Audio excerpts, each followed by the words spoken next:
അച്ഛൻ ക്ഷേത്രത്തിൽ പൂജകളെല്ലാം കഴിഞ്ഞതിന് ശേഷമാണ് അച്ഛൻ വന്ന് സമാധിയായത്. അച്ഛൻ അപ്പൊ പറഞ്ഞോ നിങ്ങളോട്? പറഞ്ഞു എന്താ പറഞ്ഞു? പോവുകയാണ് എന്ന് പറഞ്ഞു. എന്നിട്ട് പിന്നെ വീട്ടിൽ വന്ന് മരുന്ന് ഗുളിക അച്ഛന് BP ഷുഗർ ഉണ്ട്. BPക്കുള്ള ഗുളികയും കഴിച്ചു.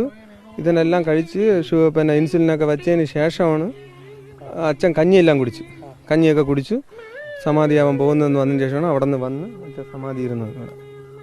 പുതുക്കോടിയൊക്കെ തട്ടി എല്ലാം ശിവമയം അത്ര തന്നെ എല്ലാം.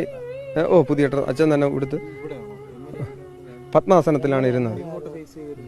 കിഴക്കോട്ട് ദർശനമാണ് അച്ഛൻ.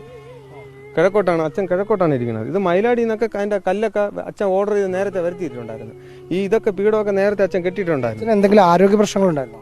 ഉണ്ടായിരുന്നു. അച്ഛന് ഈ ഷുഗറിന്റെ BP പ്രശ്നങ്ങളുണ്ടായിരുന്നു.